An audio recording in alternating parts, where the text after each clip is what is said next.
Hello everyone. Today I want to talk about what was probably the wildest event in sports history, the 1904 Olympic Marathon. We're going to go over some of the runners, the course of events that took place, the aftermath of everything, and so if that sounds interesting to you, just kind of stick around and let's see where we go. Just for a little bit of context for it, so Chicago won the bid to host the Olympics that year, 1904. And it was kind of a big deal because this was the first time that a city in the United States won the bid to host the Olympics. However, at the same time, St. Louis, Missouri had won the bid to host the World's Fair that year. And this year's World's Fair was supposed to be kind of a big deal because it was the centennial, the 100-year celebration of the Louisiana Purchase. And St. Louis won at the Olympics out of what I can only describe as sheer pettiness. St. Louis won at both the Olympics and the World Fair, and they said that if they didn't get the Olympics that year, then they were just going to throw their own international sporting event, and it said it was going to be bigger and better. And it's just like, we want both, and if you don't give us the Olympics, well then you know what, we're just going to have our own Olympics, and it's going to be bigger and better, and we're going to get what we want because we're hosting the World Fair. And so obviously Chicago's like, whatever, just host the Olympics. We don't care. And it didn't even matter because the World Fair like outshined the Olympics, and no one cared about that. And even then, most countries that you associate with the Olympics didn't even compete because they couldn't afford to travel to St. Louis because the World's Fair made everything so expensive. And all in all, only 12 countries actually competed in the Olympics in 1904. And of those 12, most of the dudes that actually competed for other countries that weren't like the US or Canada were already just kind of in the area for something else, so they figured might as well just compete. Most of Asia didn't compete. I don't think a single Asian country sent anyone. The Russo-Japanese War was kind of going on at the time. That was a bit more important. And then you had, like I said, a lot of guys were just kind of already in the area, so they said, why not? I mean, the dudes from South Africa that we're going to talk about, they were there for a completely different reason related to the World Fair, but we're gonna touch on that later. So setting the stage, we have the track itself and how it was purposely designed to fail and cause misery. At the time, marathon distances weren't exactly standardized yet, so the race itself was actually 24.8 miles instead of whatever it's supposed to be now. It started with 5 laps around the stadium track and the rest of the race being on unpaved backcountry roads and city streets. The roads were not cleared of obstacles or closed off for the runners. So the runners had to dodge wagons, cars, people walking their dogs, trolleys, trains, and just kind of anything else that was thrown out in the street at the time. With the track, ultimately the track did end up back at the stadium though. And then to make matters worse, like I said, they didn't close off the streets. Instead, they just put cars in front of and behind the group of runners to kind of like bulldoze their way through everything to make room for them. And this caused a lot of dust and exhaust to get, thrown up into the air, which was going straight into all the runners, making it incredibly difficult to breathe. And then the race was held on August 30th, and it started around 3 p.m. In case you don't know, most marathons started around 9 a.m. to avoid heat. Start a little cooler even back then, they would start them early in the morning to try to beat the heat because the recorded temperature at the start of the race was 90 degrees. Okay, so we have an unprepared course. The race starts in the late afternoon on a hot August day in Missouri, a state that gets very humid, and in August nonetheless, which is often known as the hottest month of the year. And they're kicking dust and car exhaust into the runners' faces, so it looks bad, and just really bad. And you're probably thinking, well, considering all the horrific conditions, they probably have a lot of water stations set up regularly, right? Like all throughout the course, every few miles. They didn't. They had 2. They had one at the 6-mile mark, and they had one at the 12-mile mark. Yeah, so they kind of had to run the entire second half of the race without water provided. The reason for this was because the Olympic organizer, James Sullivan, wanted to conduct a study on purposeful dehydration. Why he wanted to do this, I don't know. What did he gain from this? I also don't know. And because of all this, it resulted in about half the runners not finishing the race and almost dying. Which brings up the next part of this, the runners. All in all, there were 32 runners in this race. You had 1 from France, 1 from Cuba, 3 from South Africa, and the rest were about a 50-50 split between Americans and Greeks. Just note, we're not really going to be talking about any of the Greeks, as none of them really did anything outlandish. I mean, most of them had no experience in, long distance running, like a marathon, and didn't finish. We're also not going to talk about the French dude. He came in second place, but I mean, nothing too wild aside from that. He just got second place.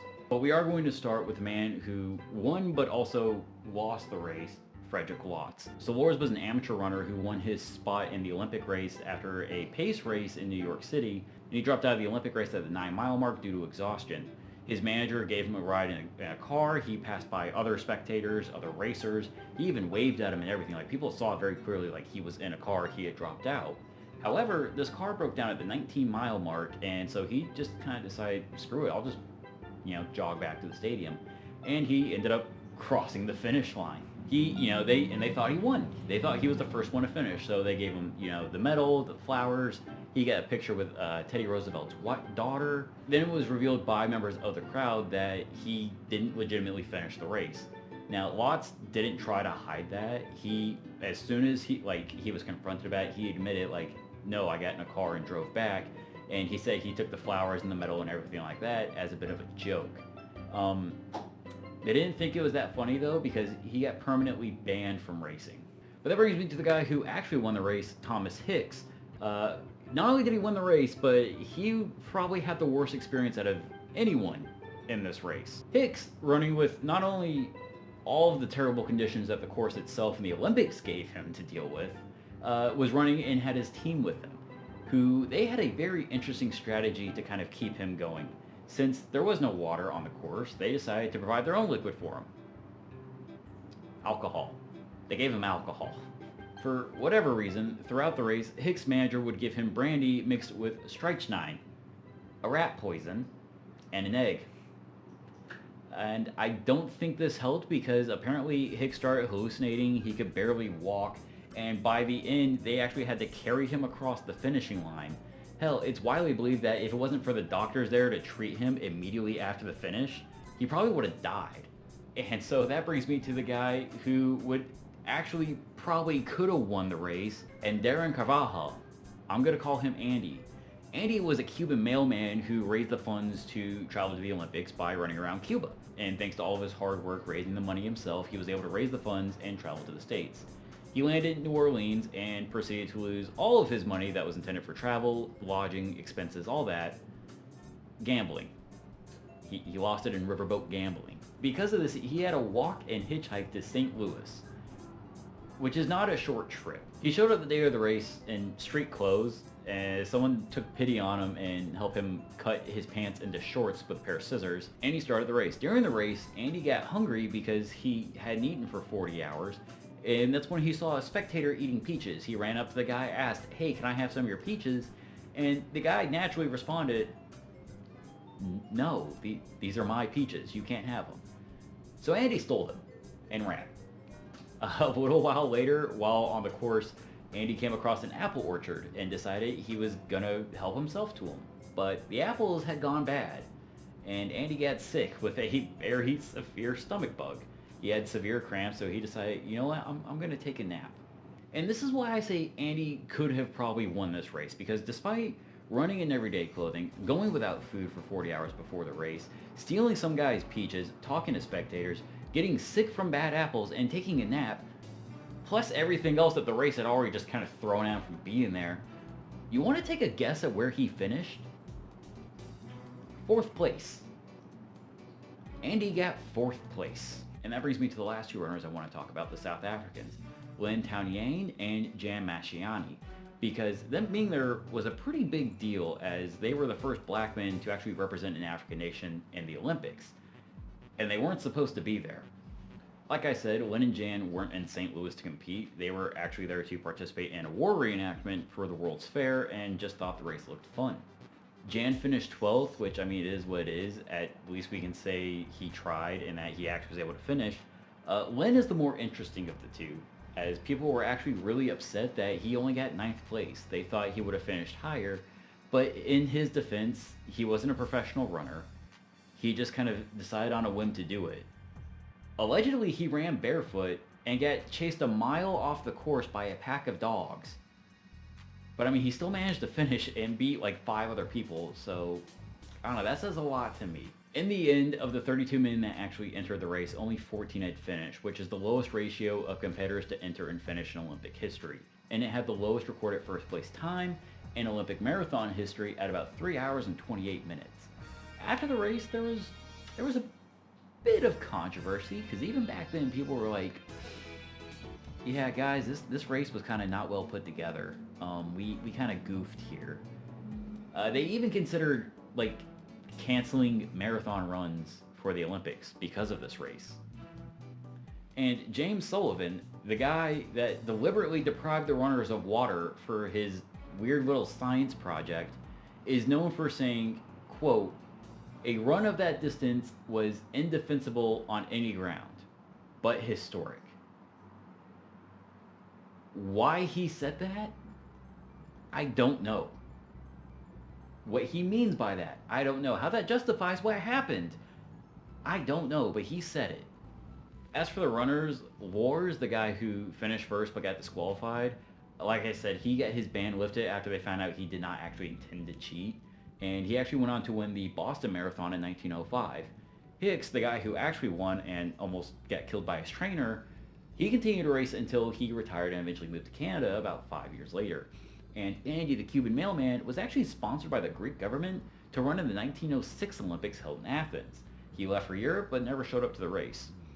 No one knows why or what happened. The Cuban government and media actually said that he was dead until he just kind of showed up in Savannah in 1907. No one knows what happened to him, where he went, or where he had been for the last year. And they still don't. And that's the story of the 1904 marathon. It is a doozy. It's one of those like weird things that you just kind of sit there and think like that's made up. That's not real. And then you look into it and there's pictures, there's, like cited reports, there's news articles about it. And you just kind of can't believe that this actually happened. Like it sounds like something out of a bad TV show.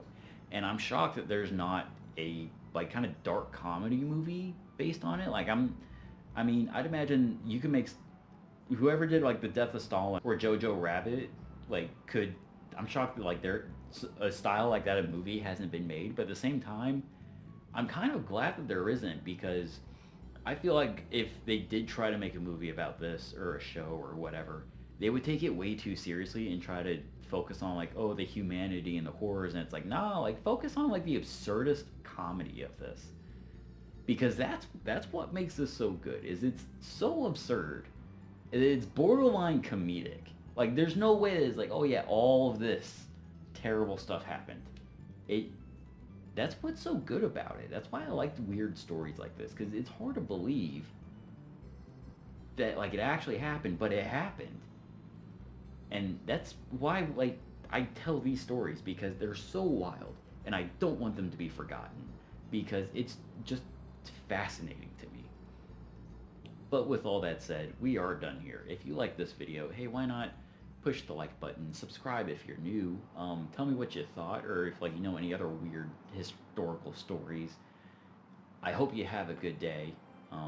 Take care of yourself now. I love you, and goodbye.